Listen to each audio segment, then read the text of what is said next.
You know, I haven't just played Western. One of my favorite parts I've ever played is when I played Joseph Stalin. What captivates an actor who spent 60 years disappearing into roles? Robert Duvall has inhabited more lives than most people can imagine. Cowboys and colonels, mobsters and ministers, each character so complete you forget the man beneath the makeup. But where does that kind of transformation come from? It starts with being a student. Duvall doesn't just perform characters, he excavates them from life itself. I do, and I like, you know, I just directed a film that I wrote. Small budget, very... 6 films became his graduate school in human behavior, teaching him that great acting isn't about pretending to be someone else. It's about discovering who that someone else really is, then letting them live through your body. From Brando's revolutionary naturalism to Ozu's quiet observations, from Italian neorealism to Swedish introspection, Duvall absorbed lessons that would fuel a legendary career.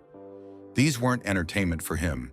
They were fieldwork, case studies in how real people move, think, and reveal themselves when they believe no one is watching. Duvall learned that the camera doesn't lie, but it also doesn't forgive. Every gesture has to come from somewhere true. Every emotion has to be earned. These 6 directors became his mentors, teaching him that the difference between good acting and great acting is the difference between performing a role and living a life. I haven't just played Western. One of my favorite parts I've ever played is when I played Joseph Stalin. Very difficult part to play. Here are the films that taught Robert Duvall how to become everybody else while remaining completely himself. 6. Tokyo Story, 1953. Ozu found the infinite in the everyday. When Duvall discovered Tokyo Story, he encountered something that would fundamentally change his approach to subtle performance. This wasn't a drama as most Western audiences understood it. No explosions, no passionate declarations, no obvious conflicts. Just an elderly couple visiting their grown children in post-war Tokyo. And somehow that simple premise contained more emotional truth than most epics. Ozu's static camera, positioned at tatami mat level, forced Duvall to reconsider how movement and gesture could convey meaning. The film's patient rhythm, allowing conversations to breathe and silences to speak, taught him that the most profound moments often happen between words. When the old father sits alone after his wife's funeral, his quiet acceptance carries more weight than any theatrical outburst. The performances, particularly from Chishu Ryu and Chieko Higashiyama as the aging parents, showed Duvall how to embody dignity without sentimentality. These weren't actors playing old people. They were human beings carrying decades of experience in their posture, their glances, their resigned smiles when faced with their children's polite indifference. Ozu's exploration of generational disconnect, how love persists even when understanding fails, became central to Duvall's later family roles. The film's cultural specificity paradoxically revealed universal truths about aging, disappointment, and the small kindnesses that make life bearable.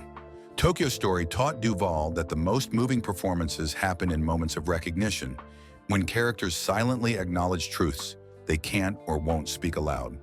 Sometimes the deepest acting is simply being present. 5. Wild Strawberries, 1957. Bergman didn't just explore old age, he excavated a lifetime.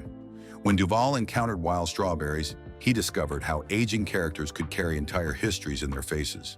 I did it okay. So that was a great review. I mean, I don't have to go to a newspaper to read it. Victor Sjöström's Professor Borg, traveling to receive an honorary degree while confronting decades of emotional failure, became Duvall's masterclass in playing men haunted by their own choices. The film's dream sequences, where past and present collide without warning, taught Duvall that memory isn't linear. It's layered, contradictory, sometimes more real than current experience. Bergman's use of flashbacks within dreams, within memories, showed Duvall how psychological complexity could be made cinematically visible without losing emotional honesty. Sjöström's performance, balancing intellectual arrogance with growing self-awareness, demonstrated how character revelation could happen gradually. No sudden conversions or dramatic epiphanies, just an old man slowly recognizing the coldness he'd mistaken for dignity, the distance he'd confused with wisdom. The film's generational dynamics, where children and grandchildren mirror the professor's own emotional patterns, influenced every Duvall role dealing with family legacy. How we repeat our parents' mistakes despite our best intentions. How wisdom often comes too late to repair the damage we've caused. Bergman's unflinching examination of regret, without wallowing in self-pity, taught Duvall that playing flawed characters requires compassion, not judgment. Wild Strawberries showed him that the most honest performances come from actors willing to confront uncomfortable truths about human nature. 4. The Bicycle Thief, 1948. De Sica turned ordinary desperation into extraordinary cinema. When Duvall discovered The Bicycle Thief, he witnessed something revolutionary. Non-professional actors achieved complete authenticity because they weren't trying to act. They were simply living their characters' circumstances with camera observation rather than theatrical performance. Lamberto Maggiorani's Antonio, the desperate father whose stolen bicycle threatens his family's survival, became Duvall's template for working-class dignity under pressure. No heroic speeches or dramatic gestures. Just a man trying to maintain his self-respect while the world systematically strips it away. The performance's power came from its complete lack of artifice.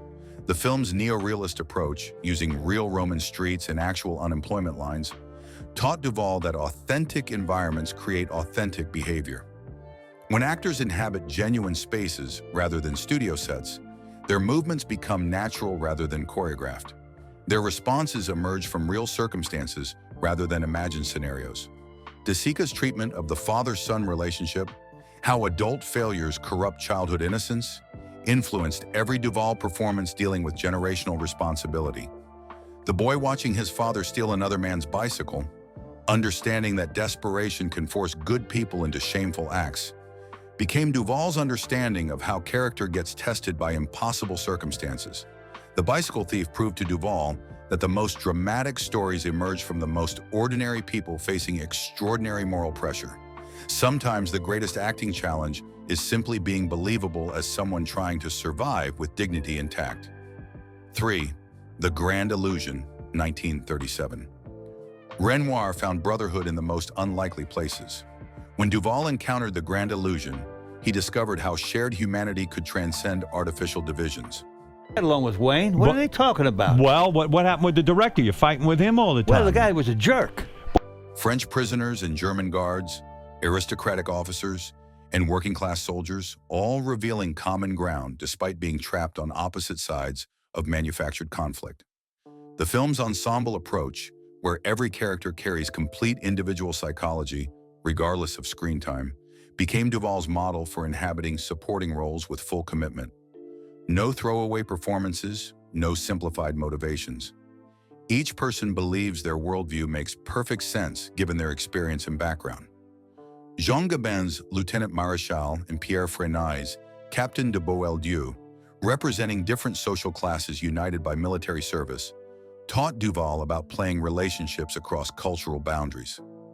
How respect develops between men who might never associate under normal circumstances, but discover mutual admiration when facing shared dangers. Renoir's refusal to demonize any nationality, showing German officers as complex individuals rather than propaganda villains, influenced Duvall's approach to morally ambiguous characters. The film demonstrated that understanding someone doesn't require approving their actions. People make choices based on their circumstances and beliefs, not inherent evil or goodness. The Grand Illusion taught Duvall that the most interesting conflicts happen between people who both have legitimate reasons for their positions. Great acting means finding the human logic behind any character's behavior, no matter how foreign it seems to your own experience. 2. The Rules of the Game, 1939. Renoir held up a mirror to society and found it laughing at itself. When Duvall encountered the rules of the game, he discovered how social satire could reveal universal human weaknesses. Aristocrats and servants, masters and workers, all trapped by elaborate codes that everyone follows, but nobody truly believes in anymore. The film's country house setting, where upstairs and downstairs inhabitants mirror each other's romantic complications, became Duvall's laboratory for studying class dynamics. How people perform different versions of themselves depending on their audience.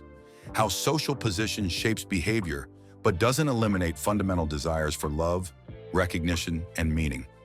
Renoir's fluid camera movement, following characters through multiple rooms and relationships, taught Duvall about ensemble playing. No single protagonist dominates the narrative. Instead, intersecting storylines reveal how individual choices ripple through entire communities. Every character matters because every person affects everyone else. The film's moral complexity, where no one is entirely sympathetic or completely despicable, influenced Duvall's career-long commitment to playing flawed human beings rather than heroic archetypes. People contain contradictions. They act nobly in some circumstances, selfishly in others, often within the same scene. The rules of the game showed Duvall that comedy and tragedy aren't opposite genres, but different perspectives on the same human behavior. The most honest performances acknowledge that life is simultaneously absurd and heartbreaking, depending on your vantage point. 1. On the Waterfront, 1954, Kazan didn't just direct actors, he unleashed them. When Duvall first witnessed Marlon Brando's Terry Malloy, he wasn't just watching great acting. He was seeing the birth of a new cinematic language. Brando's revolutionary naturalism, where internal struggle became visible through behavior rather than dialogue, redefined what screen performance could achieve. Terry's transformation from mob enforcer to reluctant hero wasn't accomplished through speeches, but through hesitation, through the way Brando held his shoulders when facing moral choices. With Brando, you used to put this and this, this and this. He'd look at the lines, we'd change them, and we'd have to say cut. And His famous, "I could have been a contender" scene taught Duvall that the most powerful moments happen when characters reveal vulnerabilities they're trying to hide. Brando's method approach, finding emotional truth through personal experience rather than external technique, became Duvall's foundation for character development. The performance's power came from Brando's willingness to appear uncertain, confused, genuinely struggling with decisions rather than confidently delivering predetermined conclusions. Kazan's direction, encouraging improvisation within structured scenes, showed Duvall how preparation and spontaneity could coexist. The Waterfront setting, with its genuine docks and real longshoremen, created an authentic atmosphere that influenced every character choice. Eva Marie Saint's Edie, matching Brando's naturalistic style while maintaining her own distinct approach, demonstrated how different acting methods could complement each other within the same scene.